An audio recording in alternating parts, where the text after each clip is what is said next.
Morning, students. Yes, we are going to start the first chapter of chemistry, that is chemical reactions and equations. We can classify the changes that we see around us in the two categories: physical change and chemical change. Then what is the physical change, what is the chemical change? Physical changes are those changes that cannot does not lead to formation of the new substance with the new nature. Only the physical properties of a substance get changed, means the size or shape of the substance that get changed. Otherwise no new substance is formed. But in case of chemical changes, new substance with the new properties is formed. New substance with the new properties is formed, and the nature of that substance, new substance, is totally different from the initial substances that are taken from the starting. So in this case, in this chapter, we have to study about the chemical reactions and what are these. Here as it is written that milk is left at room temperature during the summers. What will happen? The milk will get spoiled, and it will we cannot get back the milk again in the pure state or in the initial state. And when iron tawa, pan or nail is left exposed in the humid atmosphere, it will get rusted. Okay, then after rusting we can't get back the same condition of the pan or nail. Grapes get fermented. From grapes wine or beer is prepared. When these gets fermented, we can't get back the grapes again. When food is cooked, when unripe food is cooked, then it is converted into the it get cooked, and we cannot get back the raw material from this food again. Food get digested in our body. In our body, food get digested. It means after digestion we can't get back the food again.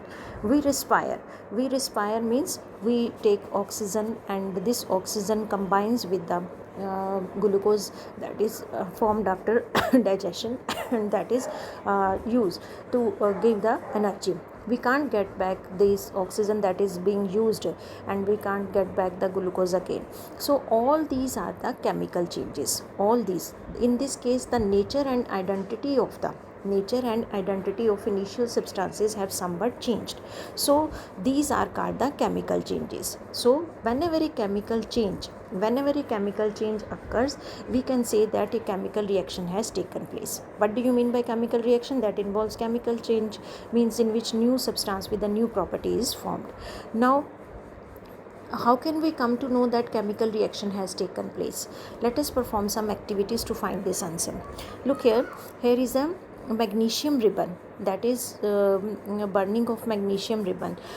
This is a tongue in which we hold the magnesium ribbon and we start burning it. But before starting burning the magnesium ribbon, we have to clean it with the sandpaper. Why do we need to clean the magnesium ribbon with the sandpaper? Because magnesium is a very reactive metal, and oxygen is all around us, and that will form a layer of oxide on the surface of magnesium. So to get the better result, exact results, otherwise magnesium oxide will already formed on the surface of the magnesium ribbon, and it will not burn properly. So we have to clean the magnesium ribbon.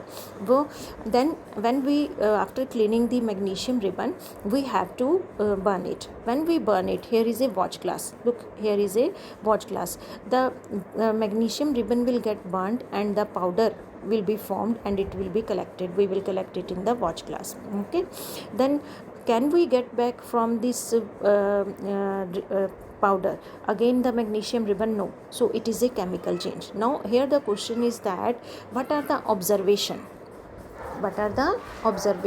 when we burn magnesium ribbon? This is very very important question. In you can get it in 1 mark or 2 mark questions. What are the observation when we burn the magnesium ribbon? When we burn the magnesium ribbon, we see that one is the dazzling white flame. The color of the flame will get changed, and the dazzling white flame will be formed, and white color powder will be formed. What will be the reaction?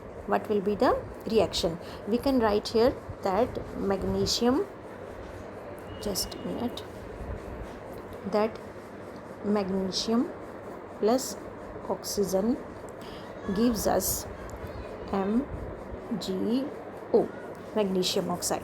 This is the magnesium oxide that will be collected in the watch glass. Okay, and if someone asks you what is the formula of the powder that is formed on burning of magnesium oxide, then it is MgO. Okay, you have to write this. And what about the color of the flame? That will be the dazzling white flame. That will be the dazzling white flame. These are the two observations. When we burn the magnesium ribbon, dazzling white flame will be formed and the magnesium ribbon will burn, and totally we will get the white color powder, and that is magnesium oxide, right? These are the two observations in this reaction. Now look at this. You must have observed that magnesium ribbon burns with a dazzling white flame and changes into white powder, and this powder is magnesium oxide. You have to write the equation also, because this equation is not in your book. It is formed due to the reaction between magnesium and oxygen present in the air. Similarly, there is an activity, that is lead nitrate solution is taken, add potassium iodide solution to this, and what do you observe? When we take lead nitrate and potassium iodide, both these are of white colors powders. These are of lead nitrate and potassium iodide, both these are of white color powder. And when we dissolve these lead nitrate in a separate test tube in the water, and we will take another test tube and we will put potassium iodide powder in that, and then again add water to it, both of them will get dissolved, but the colorless solution will be formed. What will happen when we mix? What will happen? This is Pb NO3 twice plus Ki. This gives us PbI2 plus KNO3, and this PbI2, these are of yellow color. What is the color of these PbI2 substances that is formed? These are the precipitate. Okay, and when this is a colorless solution, this is a colorless solution. When we mix both of these, we will get yellow color PPT. This arrow in the downward direction means yellow precipitate, and potassium nitrate will be formed. It means some chemical reaction has taken place. Okay, some chemical reaction has taken place. You have to write this equation also. Okay, PbNO3 twice plus Ki gives us PbI2 plus KNO3. Okay, what is the change in the color? That is the yellow color precipitate will be formed. Now the third example, you have to write the equation with all these activities. Third example is that take a few zinc granules in a conical flask and add dilute hydrochloric acid or sulfuric acid on it, and then what will be happen? And they touch the flask. Now look here. This is the flask, and in this case dilute sulfuric acid is taken and zinc granules are there. What will happen? Zinc granules will react with the sulfuric acid and gas will be released. Zinc plus H2SO4 gives us ZnSO4 plus H2.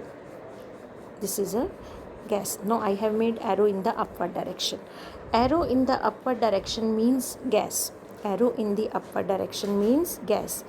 I have written zinc plus H2SO4 gives us ZnSO4 plus H2.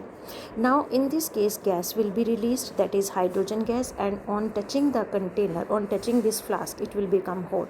It means there is a change in temperature, there is evolution of gas.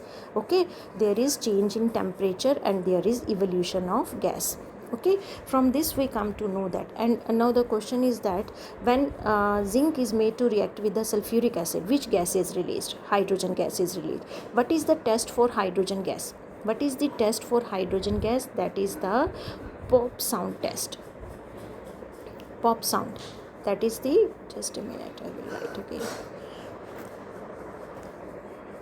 Hydrogen के लिए POP,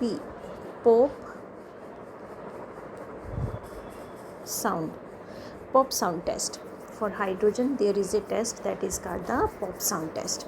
Okay, now in this all these three activities we have observed that new substances are formed, new properties with new properties are formed, and we cannot get back the original substances or the initial substances. So we say that these are all the chemical reactions. All these are chemical reactions. Now the question is that what are the characteristic of the chemical reaction? What are the characteristic of chemical reaction? How can we come to know that chemical reaction has taken place? We can come to know these are the characteristic of chemical reaction. That is, first is the change in the color, change in state. When the water is hydrogen plus oxygen gas react together to form water. Hydrogen and oxygen gases both react together to form water in the liquid state. That is the example of change in state. Okay, you can also give the example of, that is, burning of wax, burning of candle. In this case, when the wax is burning, then some amount of water vapors that are formed and the wax is getting to be consumed, and that is also the change in the state. Now change in color. Change in color, which example you can give change in color? You can give the lead nitrate example, you can give the example of copper with the copper sulfate with the iron nails. Okay, change in the color. There are so many reactions. You can give the example of rusting of iron in change in color. Evolution of gas. Evolution of gas, you can give this example for evolution of gas. You can give same example, this one, with for the change in temperature. Okay, so it can be we can say that it doesn't mean that a chemical reaction will be characterized only by a single process, by a single step.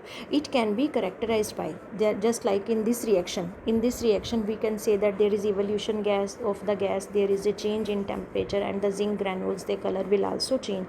It means that there are the so many changes in this reaction. Okay, now this is all about the characteristic of the chemical reaction. Okay, now we will move further. What is the chemical equation? What is the chemical equation? Chemical equation means the short representation of the chemical reaction. It can be written, chemical reaction can be written in the short form, that is called the chemical equation.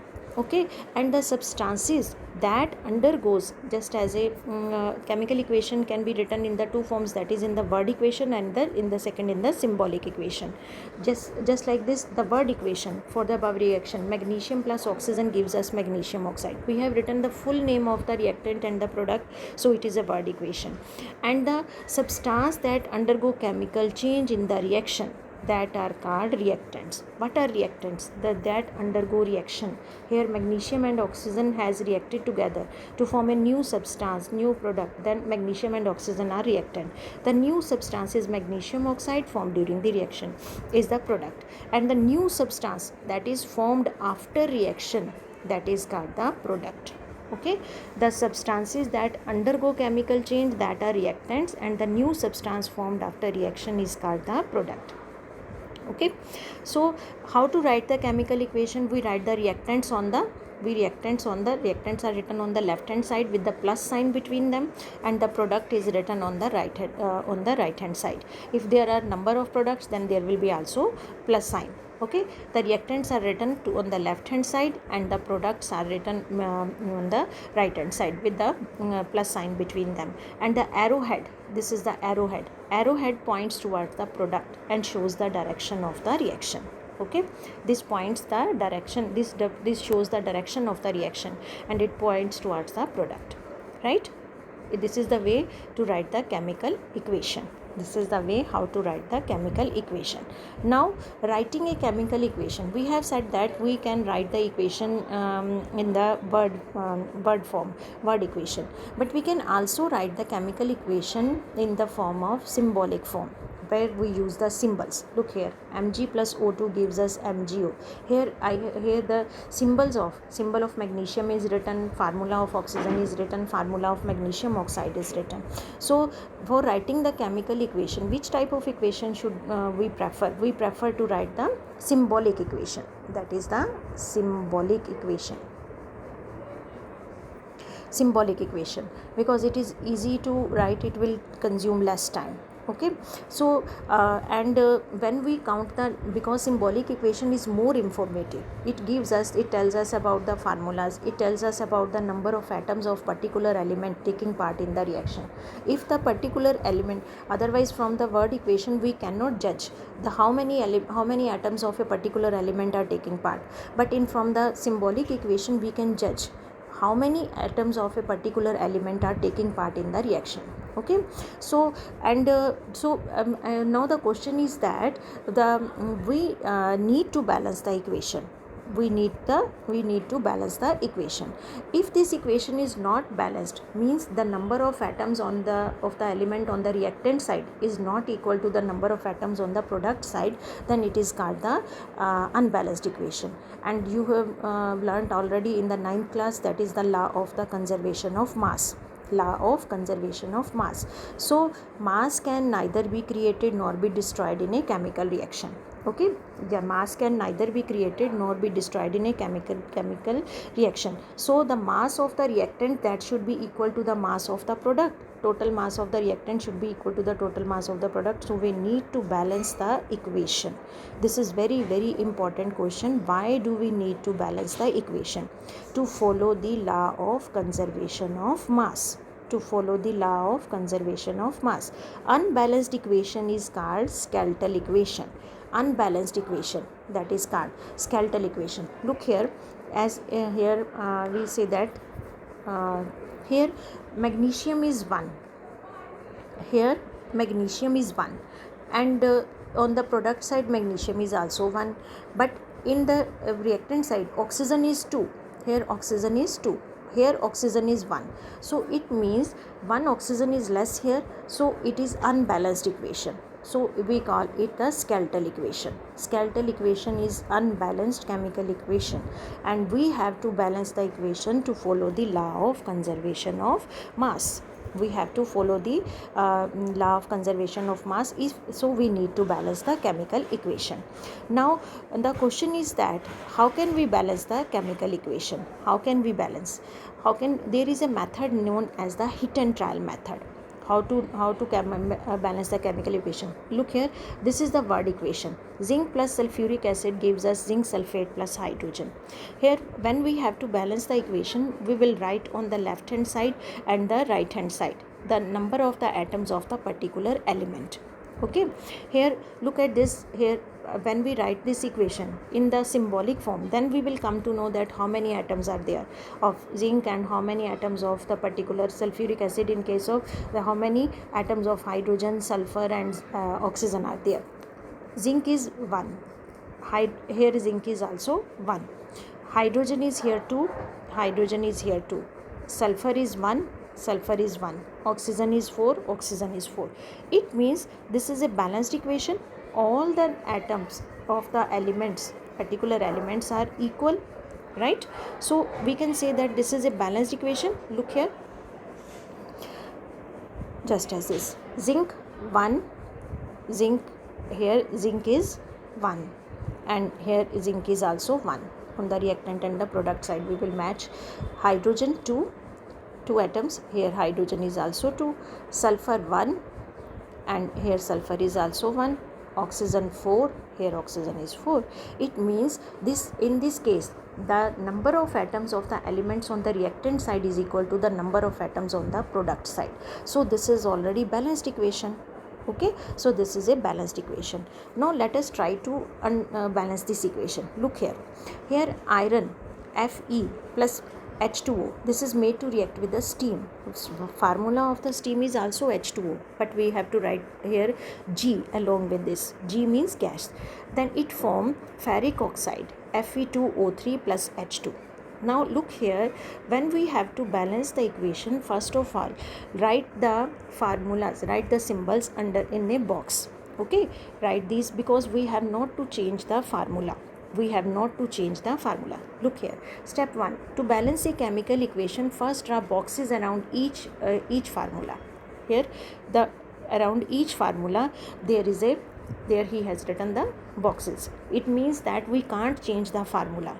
we have not to write anything inside the box. Whatever we have to write outside the box, coefficient that we have to apply before the box. Okay, then in the second, when then we match the numbers.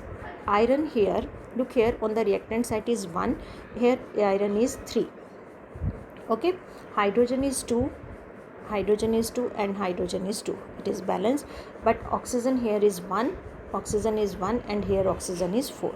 Now it means iron and oxygen are not balanced. Now when we start balancing, we take the maximum number of the, we first try to balance the, that is having the maximum number of the atoms. So here oxygen is having the maximum number of atoms, so we start with the balancing of oxygen. Here oxygen is 4, here oxygen 4, and here it is 1.